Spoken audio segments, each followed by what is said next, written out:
ఓం శ్రీ గణేశాయ నమః. శ్రీమాత్రే నమః. శివాయ గురవే నమః. శ్రీకృష్ణ పరబ్రహ్మణే నమః. శ్రీరామాయ నమః. శ్రీ గురుభ్యో నమః. యా దేవీ సర్వభూతేషు ప్రకృతిరూపేణ సంస్థితా నమస్తస్యై నమస్తస్యై నమస్తస్యై నమో నమః. మోహనవాణి ప్రేక్షకులందరికీ కూడా ముందుగా నా యొక్క సాధువాదాలు. ఈ రోజున మనం అమ్మకి ప్రతిరూపం ప్రకృతి అనేటువంటి అంశాన్ని పరిశీలించే ప్రయత్నం చేద్దాం. ఎందుకంటే మనం ప్రకృతిలో బతుకుతున్నాం. అంటే నేచర్ ఇంగ్లీష్లో చెప్పుకుంటే ప్రకృతి లేకపోతే మనం లేము. అటువంటప్పుడు ఆ ప్రకృతి మనకు అమ్మ లాంటిది. అమ్మ మనకి జన్మనిచ్చింది, స్తన్యం ఇచ్చి పెంచి పోషించి పెద్దవాళ్ళుగా చేస్తుంది. అలాగే ప్రకృతి కూడా మనకి ఎలా సహాయం చేస్తుంది. అలాగే కృష్ణ భగవానుడు కూడా మరి చెట్లని ఏ విధంగా ఆయన కూడా ఆరాధించాడు. ఇటువంటి విశేషాలన్నీ కూడా మనం ఈరోజు చెప్పుకుందాం. మనకి 6 ఋతువులు ఉన్నాయి. ఈ 6 ఋతువులు పునరావృతం అవుతూ ఉంటాయి. ఇప్పుడు మనం హేమంత ఋతువులో ఉన్నాం. అయితే ప్రకృతిలో ఏ ఋతువుకి ఆ ఋతువే అందాలను ఆరబోస్తూ ఉంటుంది. శరదృతువు ఇంతకు ముందు 2 మాసాలు మనం గడిచాం. ఆశ్వయుజం, కార్తీక మాసాలు. ఆ శరదృతువులో వెన్నెల మంచు దుప్పటి కప్పినట్లుగా, పచ్చటి చేమంతులు సిగ్గులు మొగ్గలైనట్లుగా మనకి కనువింది చేస్తే, ఆ తర్వాత వచ్చిన హేమంతం మరి మనం ఎన్ని పూలు పూస్తున్నాయో చూస్తున్నాం. గుమ్మడి పూలు గొబ్బెమ్మళ్ళకి పెడతాం, పసుపచ్చగా మెరిసిపోతూ ఉంటుంది. మనకి కనువిందు చేస్తాయి పూలు. అలాగే మెలికలు తిరుగుతూ ప్రవహించేటటువంటి వాగు వంకలు ఎన్నో అందాలు మనకి చిందిస్తూ ఉంటాయి.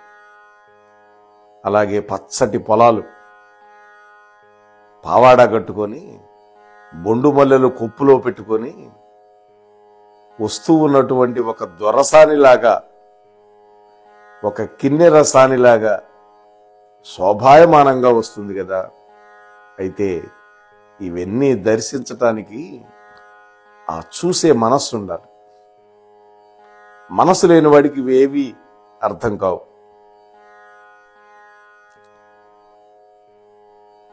అడవులు ఉన్నాయి మనకి, ఎన్నో అరణ్యాలు. అవి అపురూపమైనటువంటివి. ఎన్నో చెట్లు ఆత్మీయంగా మనల్ని అక్కున చేర్చుకున్నట్లుగా ఉంటాయి. కొండల్లో కోవు అంటే మళ్ళీ కోవు అనే ప్రతిధ్వనులు ప్రేమగా పలకరిస్తున్నట్టు మనకు అనిపిస్తుంది. రిసౌండ్ అంటాం.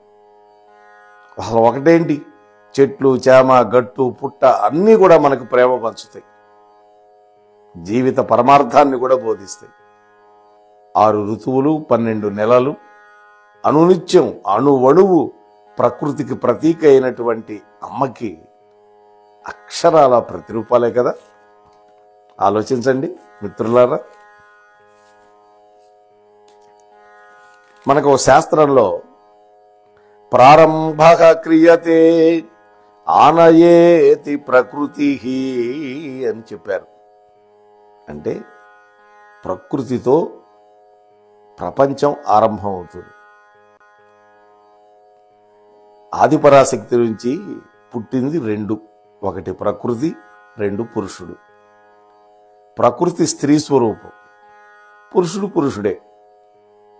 అయితే ప్రకృతి పదార్థానికి పరిణామానికి ఆధారభూతంగా ఉంటుంది. పదార్థం అది పరిణామం చెందటం. పురుషుడు ఆత్మకి చైతన్యానికి ప్రతీకగా ఉంటాడు. మాయతో కూడినటువంటి పరమసత్యం పదార్థం అంటే అది దైవిక శక్తి.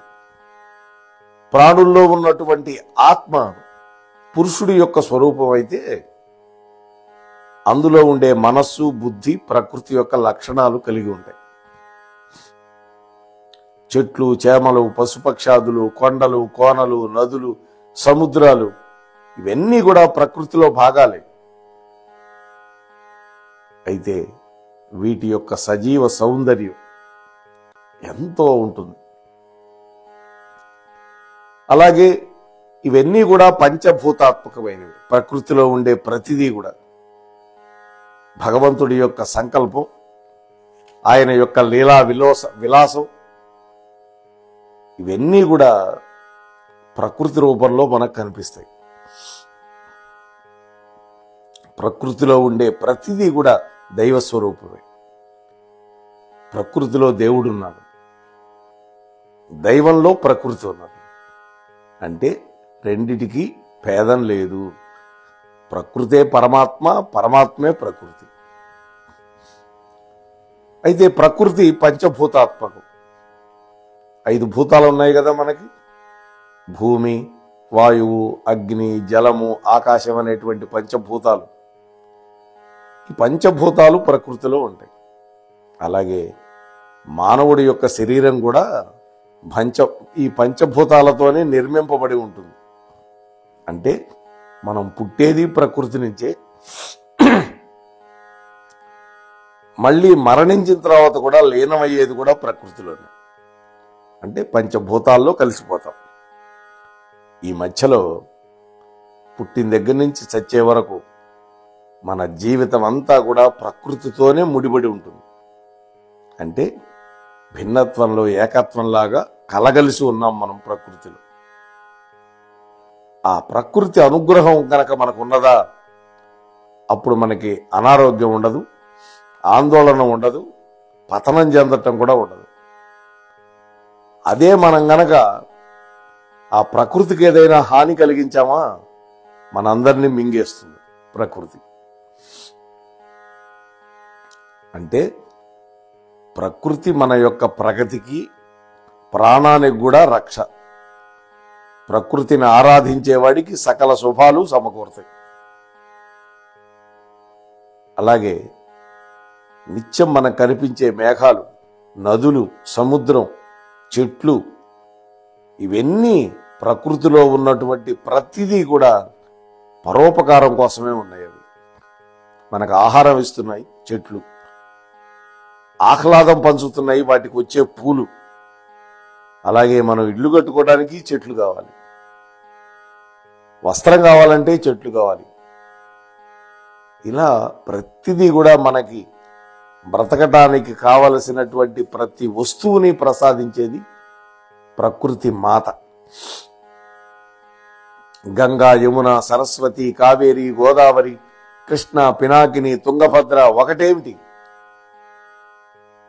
ప్రపంచంలో ఉండే నదులన్నీ కూడా జగన్మాత యొక్క ప్రతిరూపాలే. అదే సముద్రం పురుష రూపం, పరమాత్ముడి రూపం సముద్రం. అందుకనే దేవతలు, రాక్షసులు కలిసి సాగర మథనం చేసినప్పుడు లక్ష్మీదేవి వచ్చింది అందులో నుంచి. ఆహ్లాదకారకుడైన చంద్రుడు వచ్చాడు, అప్సరకాంతలు వచ్చారు, అందులో నుంచే హాలాహలం కూడా పుట్టింది. ఆ చివరికి అమృతం పుట్టింది. అంటే సకల సంపదలు సముద్రంలో నుంచే బయటకు వచ్చినాయి. అలాగే వేదవ్యాసం మహర్షికి కూడా సుఖయోగేంద్రుడు ప్రకృతితోనే జన్మించాడు, మళ్ళీ ప్రకృతిలోనే విలీనం అయిపోయాడు. ఎప్పుడైతే పుత్రుడు లేడు అనేటువంటి భావన ఆయనలో కలిగిందో, ఆ వ్యాసుల వారిలో చాలా దుఃఖించాడు.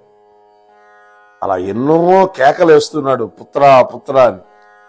అప్పుడు ఆ సుఖబ్రహ్మ తన తండ్రి వ్యాసుడు పిలిచినప్పుడల్లా ప్రకృతితో తన యొక్క స్వరాన్ని కలిపి ఓయ్ ఓయ్ ఉన్నాను అంటుండేవాట. ఇక తులసి మొక్క ప్రకృతి పెట్టినటువంటి భిక్షతోనే సమస్త ప్రాణికోటి జీవిస్తుంది. అందులో తులసి మొక్కను పూజించటం మన యొక్క సంప్రదాయం, మన ఆచారం.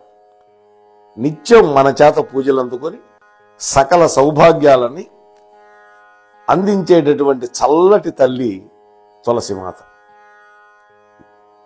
ఆయుర్వేద వైద్యంలో తులసికి ఉన్నటువంటి ప్రాధాన్యత అంతా ఇంత కాదు.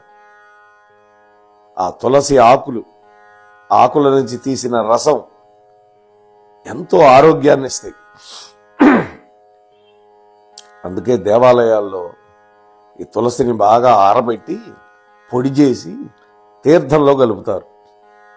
ఆ తీర్థం మనం పుచ్చుకుంటే దాంట్లో జాజికాయ, జాపత్రి, ఇంకా కొన్ని పదార్థాలు కలిపిన ప్రధానంగా ఈ తులసి దళాల యొక్క పొడి కలుపుతారు. దానివల్ల మనకి ఆరోగ్యం, జలుబు, దగ్గు, కఫం ఇవన్నీ పోతాయి.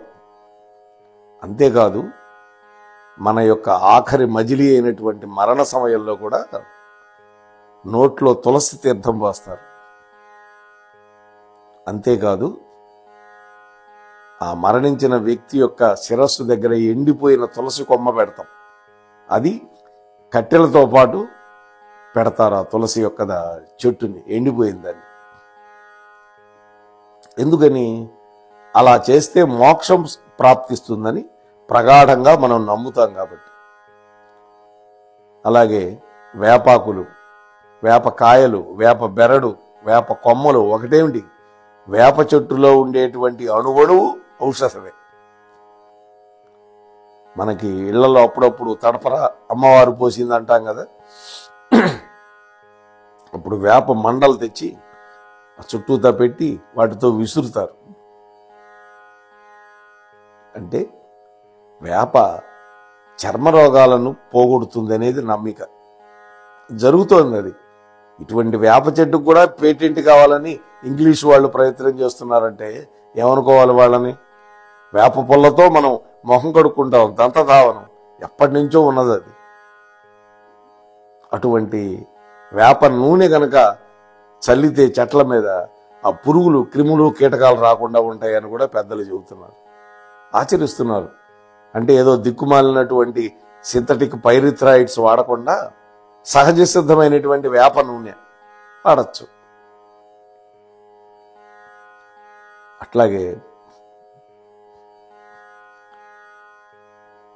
అరుణాచల పర్వతానికి ప్రదక్షిణ చేసి తరిస్తూ ఉంటారు భక్తులు. ప్రతి పౌర్ణానికి పోతూ ఉన్నారు. ఆ గిరి ప్రదక్షిణ చేస్తేనే ఆ క్షేత్ర దర్శన ఫలితం దక్కుతుందని పెద్దలు చెబుతారు.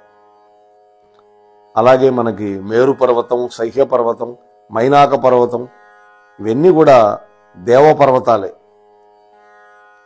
పరమశివుడి యొక్క నివాసం కైలాస పర్వతం. గంగాదేవి హిమాలయ పర్వతంలో ఉండే బిందు సరోవరంలో పడింది. అక్కడి నుంచే భూలోకానికి వచ్చింది. పర్వతాలు భూమి పైభాగంలో ఉన్నట్లు కనపడ్డా నిజానికి అవి ఎంతో లోతు నుంచి ఉంటాయి. అందుకే పర్వతాలని భూధరములు అని పిలుస్తారు. అంటే భూమిని ధరించేవి అని. అలాగే భూమాతని పర్వతస్థన మండలే అని అమ్మని పిలుచుకుంటాం. ప్రకృతి కేవలం ఆరోగ్యాన్ని ప్రసాదించేదే కాకుండా ఆ సౌందర్యం గనక చూస్తే ప్రకృతి యొక్క అందాలు అప్రమేయంగా ఉంటాయి. మానసిక ఉల్లాసాన్ని కలిగిస్తాయి, మనస్సుకి ప్రశాంతత ఇస్తుంది. అంటే ఉల్లాసము, ఉత్సాహము, తేజస్సు మన సొంతం అవుతాయి. ఉపకారంతో పాటు ఉపదేశాన్ని కూడా అందిస్తుంది మనకు ప్రకృతి. అందరికీ సదా మేలు చేయమని మనకు చెబుతోంది. ప్రకృతి ఏది ఆశించదు మన దగ్గర నుంచి, కానీ మనకు మేలు చేస్తూనే ఉంటుంది. నువ్వు కూడా అలాగే బతుకు అని మనకు సందేశం ఇస్తోంది ప్రకృతి. సజీవమైనటువంటి ప్రకృతి మనకి తల్లి, తండ్రి, గురువు, దైవం. కొండ, కోన, చెట్టు, పుట్ట, పశువు, పక్షి ఇవన్నీ కూడా మనకి అండదండలు ఇస్తూ ఉన్నాయి. వాటి నుంచి నేర్చుకోవాల్సింది ఎంతో ఉన్నది. ఇవాళ భూకంపాలు వస్తుంటాయి. వాటిని ముందుగానే గ్రహించగలిగిన శక్తి జంతువులకు ఉన్నది, పక్షులకు ఉన్నది. మనలో ఉండే సాత్వికమైన, రాజసికమైన, తామసికమైనటువంటి గుణాలని మనకి ప్రకృతే కల్పిస్తోంది. సృష్టి, స్థితి, లయ, ఈ యొక్క గుణత్రయమే అన్నిటికీ ఆధారం. అందుకనే మనం ప్రకృతి మాతను పూజిద్దాం. ప్రశాంత చిత్తంతో మన యొక్క జీవితాలు కూడా గడిపే ప్రయత్నం చేద్దాం. అలాగే ప్రకృతిలో భాగమైనటువంటి కొండలను పూజించడం మన సంప్రదాయం కదా.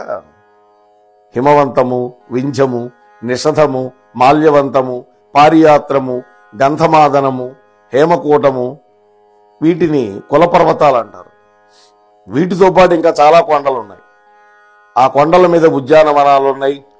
అలాగే ఓషధి వృక్షాలున్నాయి. ద్రోణ పర్వతంలో ఓషధి వృక్షాలున్నాయని ఆంజనేయ స్వామి తీసుకొచ్చి లక్ష్మణాదులను బతికించాడు కదా. మరి అలాగే శ్రీకృష్ణ భగవానుడు కూడా ఇంద్రయాగం ఆపేయించి గోవర్ధనుడికి పూజ చేయించాడు. గోవర్ధన పర్వతాన్ని ఎత్తాడు.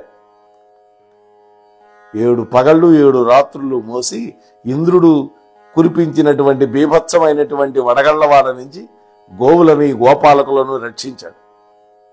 అంటే తాను పూజ చేశాడు గోవర్ధనానికి. తానే గోవర్ధనుడై పూజను గ్రహించాడు. ఇది మనకి శ్రీమద్భాగవతం చెబుతోంది. ఇప్పటికీ ఆ గోవర్ధన పరిక్రమ అనేది జరుగుతూనే ఉంది. మన దక్షిణాదిని ఎట్లయితే మనం అరుణాచల గిరికి ప్రదక్షిణ చేసుకుంటున్నాం, ఇక్కడ విజయవాడలో ఇంద్రకీలాద్రికి కూడా ప్రదక్షిణలు ఉన్నాయి. అంటే పర్వతాలు మనకి అనేకమైనటువంటి సంపదలు ఇస్తున్నాయి. అయితే ఇవాళ కొండలను కూడా పిండి చేసేసి ప్రకృతిని బీభత్సం చేసేస్తున్నారు పాలకులు. మన యొక్క ఋషికొండను నాశనం చేసేసారు విశాఖపట్నంలో, మనకు తెలిసిందే కదా. అలాగే మహావృక్షాల్లో దేవతలు ఉంటారు అని పెద్దలు చెప్పారు మనకి. ఈ విషయము మనకు తెలుసు. అందుకనే మనం మర్రి, మద్ది, రావి, వేప, అలాగే సెమీ వృక్షం, జమ్మి చెట్టు, ఉసిరి, తులసి, వీటన్నిటికీ మనం పూజలు చేస్తాం. కార్తీక మాసం వచ్చిందంటే ఉసిరికి చెట్టు కింద వనభోజనాలు చేస్తాం. అలాగే రావి చెట్టు, అలాగే వేప చెట్టు, ఈ 2 కలిసి కనుక ఉంటే ఇంకా ఎక్కువ అద్భుతమైనటువంటి పూజలు వస్తాయి, మనకి ఫలితాలు వస్తాయి అని చెబుతారు. అందుకనే దత్తాత్రేయ స్వామి యొక్క వెనకాల, అంటే ఆయన ఒక చెట్టు కింద కూర్చొని ఉంటాడు దత్తాత్రేయ ప్రభు. అది ఔదుంబరం లేదా మనం అశ్వత్థ వృక్షం, రావి చెట్టు. అలాగే భగవద్గీత విభూతి యోగంలో కూడా పరమాత్మ చెప్పాడు, చెట్లలో అశ్వత్థ వృక్షాన్ని నేనేను అన్నాడు స్వామి. కాబట్టి రావి చెట్టు అశ్వత్థం అంటే. అలాగే ఉసిరి చెట్లలో విష్ణువు, మర్రి చెట్టులో శివుడు. అందుకనే ఆయన దక్షిణామూర్తి స్వరూపంతో మర్రి చెట్టు కింద కూర్చుంటాడు. వటవిటపి సమీపే భూమి భాగే నిషన్నం అని శ్లోకం కూడా చెప్తారు పెద్దవాళ్ళు. అలాగే మామిడి చెట్టులో భూదేవి ఉంటుంది, లక్ష్మీదేవి ఉంటుంది. అలాగే జమ్మి చెట్టులో శనేశ్వరుడు ఉంటాడు. వేప చెట్టులో ధన్వంతరి ఉంటాడు, సూర్యుడు ఉంటాడు. తులసి మొక్కలో సాక్షాత్తి లక్ష్మీదేవి కూడా నివాసం ఉంటుందని మన పెద్దవాళ్ళు చెబుతారు. ఇటువంటి అద్భుతమైనటువంటి ప్రకృతి మనకి కన్న తల్లి లాంటిది. అటువంటి ప్రకృతిని మనం కాపాడుకుందాం, రక్షించుకుందాం. ఆ ప్రకృతికి కోపం రాకుండా చూసుకుందాం. ప్రకృతికి కోపం వచ్చిందంటే విలయం, దానివల్ల ప్రళయం, దానివల్ల జన నష్టం, ఇవన్నీ జరుగుతాయి. అందువల్ల ప్రకృతే మనకి తల్లి. మన కన్న తల్లిని ఎలా మనం సేవించుకుంటామో, పూజించుకుంటామో, అలాగే ప్రకృతి మాతను కూడా ఆరాధిద్దాం, ప్రయోజనాలు పొందుదాం అని మీకు సవినయంగా మనవి చేసుకుంటూ ముగిస్తున్నాను. స్వస్తి. మోహన్ వాణి తెలుగు పాడ్కాస్ట్ వింటున్న శ్రోతలందరికీ హృదయపూర్వక ధన్యవాదాలు. ఏమండోయ్, ఇప్పటివరకు మన ఛానల్కి సబ్స్క్రైబ్ చేసుకోకపోతే ఈ క్షణమే వెంటనే సబ్స్క్రైబ్ చేసుకుని ఆ పక్క నుండి బెల్ బటన్ని మ్రోగించండి. అప్పుడు నేను చేసే అప్డేట్స్ అన్నీ మీ ముందు ప్రత్యక్షమవుతాయి.